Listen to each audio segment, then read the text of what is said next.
तो स्वागत है आपका रेडियो पंजाब 90.0 में। तो स्वागत करते हैं हम अनुज सर का। Hello Anuj sir. Hi Khushi, how are you? I am good, how are you? मैं ठीक हूँ, बिल्कुल ठीक हूँ। ओके। तो sir, being let's start with the interview. Sir, being a celebrity healer, आप एक इतनी फेमस पर्सनालिटीज को जानते हैं और नॉर्मल पीपल भी आपको काफी जानते हैं आपके काम की वजह से। पर किसी को आपके चाइल्डहुड और एजुकेशन के बारे में ज्यादा नॉलेज नहीं है, तो आप उसके बारे में हमें थोड़ा बताएंगे? हाँ बिल्कुल, एक्चुअली मैंने ग्रेजुएशन दिल्ली से किया है इंग्लिश ऑनर्स में, और उसके बाद मेरा मास्टर्स भी वहीं से हुआ। मैंने पीएचडी जो अपनी है वो paranormal sciences and occult sciences में करी है। और बेसिकली मेरा इंटरेस्ट जो पीएचडी में आया वो इसलिए आया क्योंकि जब मैं यूके में था, मैं नॉटिंघम में रहता था, लंदन के से करीबन 4 घंटे का रास्ता है नॉटिंघम का, वहां रहता था। और वहां से बेसिकली मुझे थोड़ा आइडिया हुआ कि कैसे चीजें होती हैं या क्या होती हैं। जो मैं बचपन से चीजें करता आ रहा हूँ उनके मतलब शब्दों के डेफिनेशंस, और जो मैं काम कर रहा था उसका नाम मुझे मिलने लगा कि हाँ इसे ये कहते हैं, इसे वो कहते हैं। वहां से मेरी जर्नी एक्चुअली क्या है शुरू हुई और शेप हुई। उसके बाद 2009 में जब मैं इंडिया आया तो मैंने यहाँ पे आके इंडियन ट्रेडिशनल विका को फाउंड किया, और उसके बैनर के अंदर मैंने बहुत सारी चीजें क्या है करना शुरू किया। तो इस तरीके से खुशी मेरी जर्नी जो है वो स्टार्ट हुई थी। जी, और सर आपके चाइल्डहुड के बारे में थोड़ा सा। एक्चुअली मेरा चाइल्डहुड काफी ट्रबल्ड रहा है, to be honest with you. अच्छा चाइल्डहुड तो नहीं रहा है। My dad was an alcoholic, और मैं और मेरी माँ थे और एक छोटी बहन थी। हम लोगों ने काफी स्ट्रगल किया, फाइनेंशियली इमोशनली भी काफी स्ट्रगल किया। Then I have also been a victim of sexual abuse and things like that. तो मैं हमेशा बात करता रहता हूँ उसके बारे में। तो चाइल्डहुड तो मेरा कभी भी ऐसा अच्छा नहीं रहा actually. To be honest with you, लोग कहते हैं कि वो जगदीश सिंह की गजल सुनी है होगी आपने कि कोई लौटा दे मुझे मेरे बचपन के दिन। तो शायद मैं तो कभी ये ना कहूँ कि मुझे मेरे बचपन के दिन वापस चाहिए। I think the amount of struggles that I faced, वो इतनी स्ट्रगल्स थी कि शायद उसने मुझे यहाँ तक पहुंचने की हिम्मत दी, और उसी ने शायद मेरी पर्सनालिटी को और दुनिया को देखने का और तकलीफों को और परेशानियों को, सिचुएशन को देखने के नजरिए को मेरे शेप अप किया है शायद उन्हीं सिचुएशन से। तो मैं कोई विक्टिम प्ले नहीं करता। मैं कभी भी ये नहीं कहता कि वो मेरा तो मतलब इतना बुरा हो गया, ये हो गया होगा, ऐसा कुछ नहीं कहता। आई थिंक मेरी जो कोर स्ट्रेंथ है मेरी पर्सनालिटी की, वो मेरे बचपन में ही रहती है। वहीं it lies with my childhood and in my childhood, and I think I draw it from there. But कोई अगर मुझे कहेगा कि आप वापस वहां जाना चाहते हैं, तो हाँ मैं डेफिनेटली उसको रिविजिट नहीं करना चाहूंगा, because my childhood was not a great childhood. और क्योंकि वो सिचुएशनल एक्टिविटीज इतनी ज्यादा थी, इसलिए मेरी मॉम, मैं और मेरी सिस्टर हम लोग बहुत ही ज्यादा क्लोज थे। डैड के साथ तो मैं तब भी क्लोज नहीं था, लेकिन अब मैं और डैड बहुत ज्यादा क्लोज हो चुके हैं। क्योंकि बहुत ज्यादा उनको जब मैंने हीलिंग प्रैक्टिस करना शुरू किया तो बहुत ज्यादा हीलिंग थेरेपीज वगैरह करी, and I am very happy that he doesn't drink now, and in fact he वो एक कम्प्लीटली चेंज्ड पर्सनालिटी है अभी। ठीक है सर, आपने इतनी तकलीफें झेल के और अपनी इतनी लाइफ को सक्सेसफुल किया, ये जान के मुझे और हमारे लिसनर्स को बहुत खुशी होगी। आपने बताया नहीं कि नहीं, देखिए पता क्या है खुशी, तकलीफें तो हर कोई ही झेलता है, स्ट्रगल्स हर किसी की जी रहती हैं। और जिस एरा से मैं आता हूँ 90s से, आई थिंक फाइनेंशियली कोई भी बहुत ज्यादा इंडिपेंडेंट नहीं था, तो इमोशंस बहुत ज्यादा थे, तकलीफें बहुत ज्यादा थी। आई थिंक मेरी तरह बहुत सारे लोगों ने किया होगा कि हाँ, लेकिन मैंने ये डिसाइड किया कि मैं अपनी उन तकलीफों को अपनी स्ट्रेंथ बनाऊंगा। ये डिफरेंस मुझे लगता है कि ऐसा बहुत कम लोग कर पाते हैं, और अगर ऐसा ज्यादा से ज्यादा लोग कर पाएंगे तो हमें बहुत ज्यादा अच्छा क्या है रहेगा। स्पिरिचुअल प्रैक्टिस से मिलते हुए मेरी एक छोटी सी कहानी तुमको बचपन की जरूर सुना चाहूँ। कहानी क्या है, रियलिटी ये है कि मैं एक बहुत लंबी लाइन ऑफ सीयर्स से आता हूँ। सीयर्स का मतलब होता है कि हम लोग वेल के उस तरफ देख सकते हैं। तो मेरी मॉम भी देख सकती थी स्पिरिट्स को, मेरी नानी भी देख सकती थी, मेरी बड़ी नानी भी देख सकती थी, मैं भी देख सकता हूँ, मेरी बहन भी देख सकती है और मेरा बेटा भी देख सकता है। तो ये हमारी फैमिली में चला आ रहा है। और जब मैं छोटा था तो इंटरेस्टिंगली जब लोग मेरे पास आते थे कुछ कुछ सवाल पूछने के लिए, तो मेरे पास 4 पत्थर होते थे, मैं उनको गोल गोल करके कुछ घुमाता था और उनको बोल देता था कि हाँ तुम ये कर लो वो कर लो, और लोगों के काम क्या है हो जाते थे। तो ये मुझे बहुत क्लियरली याद है कि ऐसा बहुत होता था, क्योंकि हमारे घर में बहुत एक तरीके से लाइन लग जाती थी लोगों की ये प्रिडिक्शन करवाने के लिए। तो ये मुझे याद है अपने बचपन का। जी सर, आपकी ये बात सुन के मुझे बहुत अच्छा लगा, और ये तो एक सुपर पावर ही हो गई है जो आपके पास है। और आपने बताया कि आप स्पिरिचुअल प्रैक्टिसेस जैसे विक्का, टैरो ये सब करते हैं। तो आप लोग इन प्रैक्टिसेस के बारे में अभी इतना जानते नहीं है, तो आप क्या उन्हें एक ओवरव्यू दे देंगे? एक्चुअली आप बिल्कुल ठीक कह रहे हो। अब तो फिर भी आई थिंक थोड़ा बहुत लोग जानने लगे हैं। जी। पर 2009 में जब मैं आया था तब तो बिल्कुल भी नहीं जानते थे लोग, स्पेशली विक्का के बारे में। क्योंकि विक्का अगर आप टाइप करो इंटरनेट पे तो वो सब आपको विचक्राफ्ट से रिलेटेड, ब्लैक मैजिक से रिलेटेड चीजें दिखाता है, जो कि बिल्कुल गलत है। विक्का एक बहुत ही खूबसूरत रिलीजन है जो कि फर्टिलिटी और नेचर बेस्ड रिलीजन है। जी। और इस रिलीजन में हम लोग जो सीजन्स होते हैं उनके हिसाब से अपनी जिंदगी को जीते हैं। डुअलिस्टिक रिलीजन है, उसका मतलब ये है कि एक गॉड है, एक गॉडेस है। इसमें विमेन जो है वो सेंट्रल पार्ट प्ले करती है, बिकॉज वी मतलब एक तरीके से आप ही कह लीजिए कि हम नारी शक्ति को ही पूछते हैं, because we believe that everything comes from the goddess. तो women becomes a central authority in Wicca, and it's a beautiful beautiful religion. एंड सबसे ज्यादा खूबसूरत बात विक्का की ये है कि विक्का को के धर्म को अपनाने के लिए आपको अपना धर्म छोड़ना नहीं पड़ता। तो there is no conversion happening, conversion नहीं हो रहा है यहाँ पे। आप अपने ही धर्म के साथ विक्का को बहुत खूबसूरती से इनकॉर्पोरेट कर देते हो और उसके कॉन्सेप्ट को मिला लेते हो। जब मैं 2009 में आया तब मैंने देखा कि ये मिलाने के लिए ना बड़ी स्ट्रगल हमको करनी पड़ेगी, क्योंकि हमारे सोचने का जो तरीका है वो बिल्कुल अलग है और विक्का बिल्कुल ही यूरोपियन और मतलब you know it's quite modern in its thinking, और इसके गॉड्स एंड गॉडेसेस भी अलग हैं। तो वो एक कॉमन प्लेटफॉर्म बनाने की मैंने कोशिश करी है इंडियन ट्रेडिशनल विक्का में 2009 में, जब मैंने उसे फाउंड किया था। तब मुझे ये लगता है, मैं एक छोटा सा एग्जांपल देता हूँ तुमको कि जैसे हमारी विक्का में एक गॉडेस होती है, गॉडेस ब्रीड।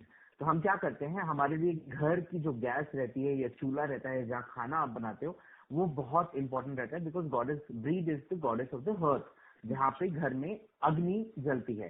तो हम जब खाना बनाते हैं तो हम पहले उसको धूप बत्ती से क्लीन करके और फिर जब खाना बनाते हैं तो थोड़ा सा निकाल के साइड में रखते हैं। अब यही हम अपनी हिंदू प्रथाओं में भी देखते आ रहे हैं। तो गॉडेस ब्रीड जो है वो इज इक्वल टू माँ अन्नपूर्णा का ही एक रूप है। तो ये कॉमन प्लेटफॉर्म जो था ये मैंने बनाया, और आई थिंक अब धीरे धीरे लोग जानने लगे हैं। But you are absolutely right, अभी भी बहुत लोगों को जानने की जरूरत है कि विक्का एक बहुत खूबसूरत रिलीजन है। मुझे विक्का ने इसलिए अट्रैक्ट किया था क्योंकि देखिए ये एक ऐसा भगवान है जिसे मैं देख सकता हूँ और महसूस कर सकता हूँ। जब मुझे भूख लगती है तो नेचर मुझे खाना दे देता है, जब मुझे सांस लेनी होती है तो नेचर मुझे हवा दे देता है ताकि मैं सांस ले सकूं। तो ये भगवान मैं देख रहा हूँ, महसूस कर रहा हूँ। तो ये एक पहली चीज थी मुझे जो अट्रैक्ट करी विक्का में। और सर टैरो और हुडू के बारे में भी अभी ज्यादा लोगों को नॉलेज नहीं है, आप थोड़ा सा उसके बारे में भी बताएंगे? वुडू एक्चुअली काफी स्टिग्मा के साथ आता है। जैसे आप वुडू का नाम लेते हो तो पहली चीज आपके दिमाग में जो आती है वो आती है डॉल्स और उसमें लगी हुई पिन। और अब मूवीज में हम देखते हैं तो उसमें ये लगता है कि इधर गुड़िया के अंदर पिन लगाई और उधर उसका हार्ट टूट गया। लेट मी टेल यू, ऐसा बिल्कुल भी नहीं होता। इसे सिंपैथेटिक मैजिक कहते हैं। इसमें ये होता है कि आप एक जैसे इंसान को आप हीलिंग दे रहे हो, यूजुअली हीलिंग देने के लिए डॉल्स बनती हैं।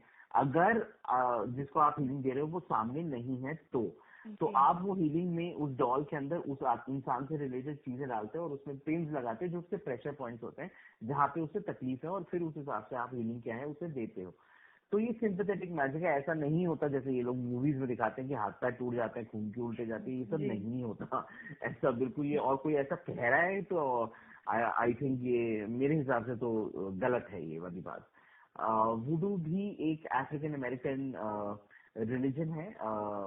I am sorry, it's not really an African American religion, but it's an African religion जो हेटी से शुरू हुआ था, जो स्लेव्स के साथ आया इन द वेस्ट, और धीरे धीरे स्लेव्स ने क्या है उसे फैलाया वहां पे, उन्होंने इनकॉर्पोरेट किया, फिर कॉलोनाइजेशन और स्लेव ट्रेड के साथ वो पलता बढ़ता चला गया। उसके बाद जो क्रिश्चियन मिशनरीज थे, उनके प्रेशर में आके स्लेव्स ने अपने गॉड्स एंड स्पिरिट्स के साथ क्रिश्चियन गॉड्स एंड स्पिरिट्स को मिलाया। इसी तरीके से ये बहुत एक लंबी और बहुत अच्छी रिसर्च है इसके ऊपर। अगर आप नेट पे इंटरनेट पे पढ़े तो काफी आपको इन्फॉर्मेशन मिल जाएगी। पर मैं ये कहना चाहूंगा वुडू के बारे में कि वुडू दो प्रकार के होते हैं, एक होता है हेशियन वुडू और एक होता है न्यू ऑर्लिन्स वुडू। न्यू ऑर्लिन्स वुडू थोड़ा क्रिश्चियनाइज्ड वर्जन ऑफ अ वुडू है, बस दो अलग अलग तरीके हैं उसको प्रैक्टिस करने के लिए। मेरे यहाँ पे दोनों ही चीजें अवेलेबल हैं जो आप सीख सकते हैं। टैरो की अगर हम बात करें तो जब 1800 में टैरो इंट्रोड्यूस हुआ इन द सोसाइटी, तब ये एक्चुअली एक बोर्ड गेम की तरह आया था। लेडीज की किटी पार्टी में ये एक बोर्ड गेम था। उसके बाद लेटर ऑन जब गोल्डन डॉन सोसाइटी और पैरानॉर्मल सोसाइटी ये सब आई, तो इन्होंने देखा कि इसके ऊपर जो फोटोज बनी है, जो इमेजरी बनी है, वो सिर्फ गेम्स ही नहीं, ये काफी मिस्टिकल है। और फिर धीरे धीरे टैरो को क्या है इन द मिस्टिक्स अडॉप्ट कर लिया गया, और उसके बाद फिर ये गाइडेंस के लिए हो गया है। टैरो और ऑरेकल में बहुत लोग कंफ्यूज होते हैं। टैरो अलग होता है, ऑरेकल अलग होता है। टैरो में सेट नंबर ऑफ कार्ड्स होते हैं, 78 कार्ड्स होते हैं टोटल।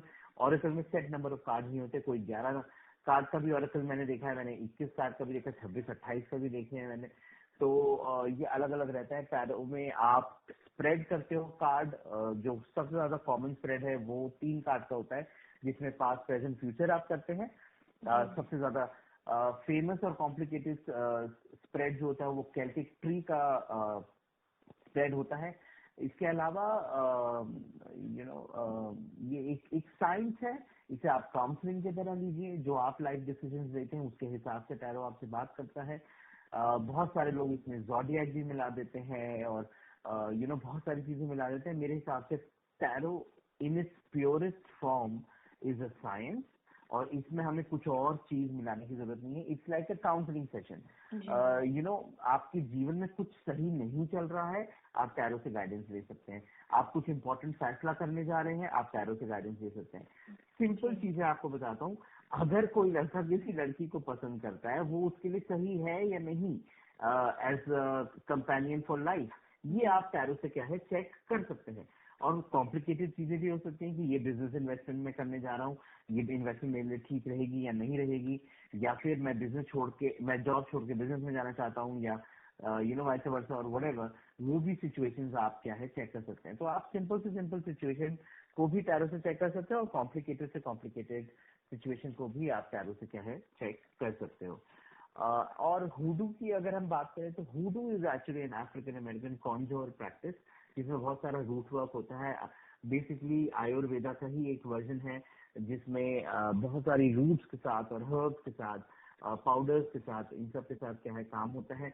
बहुत सारे क्रिश्चियन सेंट्स के साथ काम होता है, लेकिन उस तरीके से नहीं होता जैसे क्रिश्चियंस करते हैं। थोड़े फर्क तरीके से क्या है होता है हुडू में उनके साथ काम। ऑलराइट जी sir, thank you so much. आपने बहुत अच्छे से एक्सप्लेन किया। आई होप हमारे लिसनर्स को सब समझ आ गया होगा, एटलीस्ट एक ओवरव्यू तो मिल ही गया होगा। अब नहीं, आपके लिसनर्स काफी स्मार्ट है, उन्हें बिल्कुल समझ आ गया होगा। Yes sir. और सर, आपने इतनी स्पिरिचुअल प्रैक्टिसेस में आपका इंटरेस्ट इतना, ये काफी डिफरेंट स्पिरिचुअल प्रैक्टिसेस थी, इसमें आपका इंटरेस्ट कैसे जागा? और उसके बाद इंटरेस्ट होने के बाद आपने कब सोचा कि आप इसे एक करियर में कन्वर्ट कर रहे हैं अपने लिए? एक्चुअली देखिए, तो मैं बचपन से ही सकता था, लेकिन एक बहुत इंटरेस्टिंग मेरे साथ एक्सपीरियंस हुआ था इन दी अर्ली 2000s में। मैं एक कंपनी में काम करता था, और वहां पे अचानक ही खबर फैल गई कि टॉप फ्लोर पे भूत है, और लोग उसका काफी मजाक भी बनाते थे, और काफी लोग डर भी जाते थे, क्योंकि उनके साथ कुछ कुछ कुछ कुछ क्या है होता था वहां पे। तो मैं वहां पे गया और मुझे वहां पे कोई भी नहीं दिखा, कुछ फील नहीं हुआ, बस मैं था और एक लड़का और था। मैंने उससे बात करी और मैं वापस आ गया। जी। और जब नीचे आया तो आफ्टर सम टाइम वहाँ पे एक एम्प्लॉई के पास ऑन हो जाने की प्रेयर मीटिंग थी, उसके डेथ का प्रेयर मीटिंग था। तो जब मैंने उसकी फोटो देखी थी तब मुझे रियलाइज हुआ कि जिस लड़के से मैं ऊपर छत पे बात कर रहा था वो ऑलरेडी इस दुनिया से जा चुका है। और बाकी में वो एरिया क्या है, काफी मतलब स्पिरिचुअल एक्टिविटी वहाँ पे काफी ज्यादा थी। बाद में जब मैंने रिसर्च किया तो मैंने पाया कि वो जो ऑर्गेनाइज, देखिए नाम तो नहीं लूंगा मैं उस ऑर्गेनाइजेशन का, लेकिन जो ऑर्गेनाइजेशन है मैंने रिसर्च किया कि वो एक क्रिमेशन ग्राउंड के ऊपर बिल्डअप थी और उसकी ढंग से पूजा और कार्य नहीं कराया गया था, इसलिए वहाँ पे एक्टिविटीज क्या है ज्यादा थी। तो इस तरीके से बहुत सारी खुशी मेरे साथ चीजें हुई एंड फाइनली ये सारी चीजें धीरे धीरे धीरे धीरे मेरे माइंड को शेप अप करती चली गई कि that this is it and this is what we do. फिर मैंने अपनी फैमिली में भी देखा कि लोगों के साथ ऐसे एक्सपीरियंस होते हैं। हाँ, मेरी फैमिली में किसी ने फुल टाइम ऐसे प्रैक्टिस नहीं किया था, जी। बट आई थिंक वो मैंने ही किया बिकॉज मुझे ऐसा लगता है दैट मेरा पर्पस जो है इस दुनिया में वो यही है। और this is why I have been kept on this planet कि I can spread as much love as I can and as much healing as I can. मैं सिर्फ एक माध्यम हूँ, अगर मैं नहीं होता तो कोई और होता। जी सर, जैसा कि हमें पता है कि इन प्रैक्टिसेस को लोग पहले इतना फॉलो नहीं करते थे और आजकल एटलीस्ट लोग क्यूरियस हैं जानने के लिए कि टैरो विक्का ये सब क्या है। तो आपके हिसाब से ये इम्पोर्टेंस जो टैरो और विक्का की बढ़ रही है वो अब क्यों बढ़ रही है? देखो, इसका ना मैं बड़ा सिंपल सा आंसर दूंगा। कलयुग है और कलयुग जी। में अगर हम शास्त्र में पढ़े तो ये आपको इन्फॉर्मेशन मिलेगी कि ज्यादा से ज्यादा लोग स्पिरिचुअल होते चले जाएंगे and I think post Covid बहुत ज्यादा लोग स्पिरिचुअलिटी में आ गए हैं। जी। बिकॉज अगर मैं विक्का की ही बात करूं तो मैं हमेशा अपने स्टूडेंट्स को या पोटेंशियल स्टूडेंट्स जो होते हैं उनको मैं हमेशा यही बोलता हूँ कि देखो, Wicca is an inward journey as much as it is an outward journey. मतलब वो आपको आपसे मिलाता है, ये एक खूबसूरती है उसकी। और I think in this busy world जो जिस तरीके का स्ट्रेस है, जिस तरीके का माहौल है, द अनसर्टनिटी ऑफ लाइफ, क्योंकि मौत इतनी ज्यादा हम लोग सुनने लगे हैं अब, इतनी वो कहते हैं ना कि मौत बहुत सस्ती हो गई है and the uncertainty of life, अगर मैं उसको कहूँ वो एक बेहतर शब्द होगा। वो इतना ज्यादा हो गया है कि कहीं ना कहीं लोग अध्यात्म की ओर जा रहे हैं, कहीं ना कहीं लोग स्पिरिचुअलिटी की ओर जा रहे हैं एंड आई थिंक उसका रीजन ये है कि वो आपको अपने आप में एक कंटेंट देता है, एक पीस देता है और जो बाहर का शोरगुल है उसको आप बंद करके अंदर अपने वो खामोशी को और वो शांति को पा जाते हैं। I think this is the main reason why people are turning more towards spiritual things these days. Sir, I totally agree with you. अब मैंने आपके बारे में थोड़ा सा पढ़ा था और मुझे पता चला आपको बहुत सारे अवार्ड्स मिल चुके हैं। पर according to you, what is your biggest award as a spiritual healer? देखिए, जब अवार्ड्स मिलते हैं ना, खुशी तो वाकई में खुशी बहुत होती है जी। क्योंकि आपको लगता है कि हाँ आपके एफर्ट्स रिकग्नाइज हो रहे हैं and you are on the right track. एक एफर्मेशन सी आपको मिल जाती है कि हाँ भाई कुछ तो तुम सही कर ही रहे होगे। But I think real award मेरे लिए ये है कि जब लोग मुझे वापस आकर के ये बताते हैं कि भैया आपने ऐसा कहा था, देखिए ऐसा हो गया और हमने आपके हिसाब से ये किया तो देखो हमें फायदा क्या है हो गया। तो वो वाली जो खुशी है ना, आई थिंक वो बहुत बहुत बहुत बड़ी है। और वो जो फीलिंग को लेकर के आती है वो ये होती है कि yes, you're doing something right and you are on the right track, so continue doing it. I think that's the biggest award. So people and their feedback is the biggest award for me. तो sir, जैसा कि आपने कहा था कि आपको लगता है आपका लाइफ पर्पस ऐसे लव फैलाना है, मुझे लगता है आप वो बखूबी निभा रहे हैं।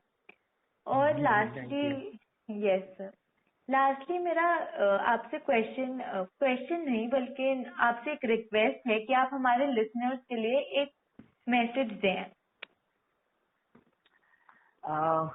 आई थिंक मेरा मैसेज आपके लिसनर्स के लिए ये होगा कि do whatever the hell you want to do. आप जो करना चाहते हो अपनी जिंदगी में वो करो। किसी की मत सुनो, अपनी सुनो, लेकिन एक रूल जरूर बना लेना अपने जीवन में कि अगर जीत होगी तो वो तुम्हारी होगी, और अगर हार होगी तो वो तुम्हारी ही होगी।